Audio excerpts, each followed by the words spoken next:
Final match you perform, what happening? Final match you perform. What happening?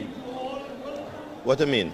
The happening is BPL is finished and BPL এবারে কিন্তু সবচাইতে flop BPL এর মধ্যে একটি। Flop বলার কারণটা কি সেটা নিয়েই পুরো ভিডিও আজকের। তো ভিডিও শুরু করার আগে অবশ্যই ভিডিওতে একটি লাইক করতে ভুলবেন না। তো লেটস স্টার্ট দ্য ভিডিও। সবার প্রথমে এবারের বিপিএল এর সবচাইতে ব্যাড সাইড হচ্ছে ফ্র্যাঞ্চাইজি চুজিং। আমরা ভাগ্যবান যে এবারের বিপিএল এ ফ্র্যাঞ্চাইজি সবগুলো ফ্র্যাঞ্চাইজির কোনো প্রবলেম হয় নাই, একটা ফ্র্যাঞ্চাইজি ছাড়া, সেটা হচ্ছে রাজশাহী। দুর্বার রাজশাহী, এবং মানুষেরকে ট্রলও করেছে দুর্বল রাজশাহী বলে। কেন সেটার কারণ ব্যাখ্যা করছি। দেখেন এবারের বিপিএলে কিন্তু বাংলাদেশি প্লেয়ারের পাশাপাশি বিদেশি প্লেয়াররাও এসেছে। বরাবরের মতো সবসময় যা হয় তাই কিন্তু হয়েছে। কিন্তু এবারে বিপিএলে ভিন্নতা কি, প্লেয়াররা কিন্তু অ্যাডভান্স চাওয়া শুরু করেছে, যেটা কিনা বিরল, যেটা কিনা সবসময় ঘটেনি। কিন্তু এবারের বিপিএল সেটা ঘটেছে। জিমি নিশাম করেছে এই কাজটা। জিমি নিশাম বাংলাদেশে আসার জন্য সে অ্যাডভান্স চেয়েছে। কেন অ্যাডভান্স চেয়েছে সেটার একটা বিস্তর কারণ আছে। কারণটা হচ্ছে রাজশাহী, দুর্বার রাজশাহী।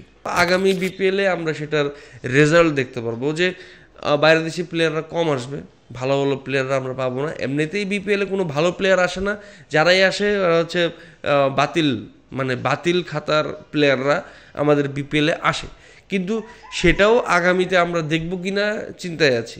শুধুমাত্র রংপুর বা অন্যান্য সবগুলো ফ্র্যাঞ্চাইজি কিন্তু ভালো করেছে।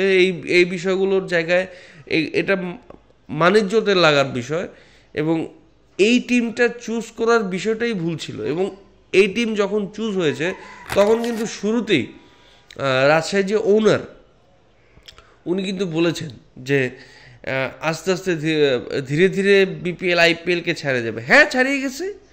আইপিএলে এইরকম জীবনও ঘটেনি।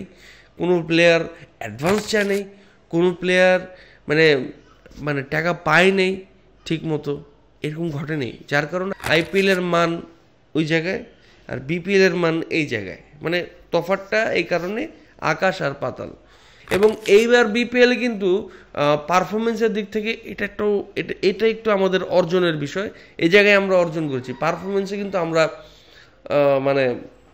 টপ, এবং আমরা সবসময় টপে থেকেছি। এবারে সবগুলো সাইড থেকে আমরা টপে। বেস্ট উইকেট টেকিং, সর্বশেষ রান, সর্বোচ্চ রান, এবং সর্বোচ্চ একক ইনিংসের রান, সেখানে কিন্তু আমরা টপে। এবং অন্য কোনো জায়গায় বিদেশি কোনো প্লেয়াররা সুযোগই পায় না ঠিকঠাক মতো, এবং টপ 5 পর্যন্ত আমাদের প্লেয়াররাই আছে। তো ভিডিওটি ভালো লাগলে লাইক, কমেন্ট, শেয়ার করে পাশে থাকবেন। Thank you so much. আগামী ভিডিওতে আবার দেখা হবে।